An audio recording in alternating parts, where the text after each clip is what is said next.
We're going to start tonight with a fresh start for a man who for years has asked the state of Minnesota to redefine him. Jason Soule today is a professor, a public speaker, a husband, and a father. But more than 20 years ago, he was deep in a very different life with gangs and drugs, and he was a convicted felon. To only see him as the latter, though, is only to tell a half-truth, and that's why Jason went on this journey for a pardon for his past. And just after 3 o'clock today, he got that pardon. Joe McCoy joins us now with more. Hi, Joe.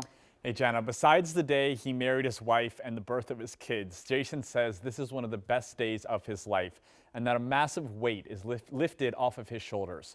Soule's record included 3 convictions, possession of a firearm in 1997 and 2 drug possession charges, the last one in 2005. But those convictions are now officially forgiven. The Minnesota Board of Pardons, which includes Governor Tim Walz, Attorney General Keith Ellison, and Chief Justice Natalie Hudson, voted unanimously to grant Soule his pardon this afternoon. Back in August, Soule appeared before the Minnesota Clemency Review Commission, which is the step before the Board of Pardons. Dozens of community members packed the room to support him, and another 138 people joined on Zoom, the most support the commission says they have ever seen. The commission voted then 8-0 to recommend that the Board of Pardons grant Soule his pardon, and that came to fruition today. I asked Jason what his biggest relief is now that this new chapter can finally begin for him.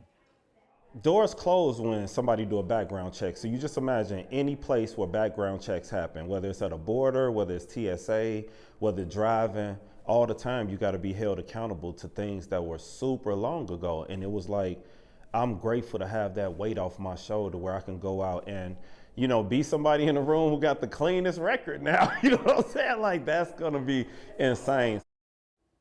Soule says one of his missions now is to help other people navigate the pardon process. Back in 2021, he went before the Board of Pardons and was actually denied that first time. The 47-year-old beloved community activist and professor says the chapter of his past is now finally closed, and he is immensely grateful for the support he had along the way while turning his life around. Jenna. Yeah, so why Jason? Why tell his story? And that's because, you know, we followed Jason's journey for almost a decade here on Breaking the News. It was 2016 when I first met him. He was teaching a class as a professor, and he was trying to get his voting rights restored, the voting rights of people who had been incarcerated, convicted, but had done their time. And he got that fight through just in 2023, right, Joe? Correct. In 2023, that was when Minnesota officially restored voting rights for convicted felons, those who have served their time in prison.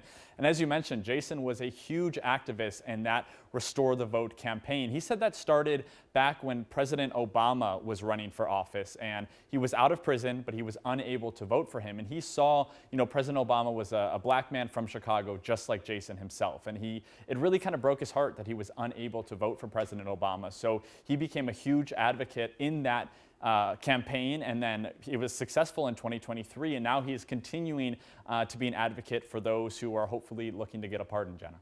Ah, what a story. Thanks so much for covering it, Joe. We appreciate it. We'll be right back.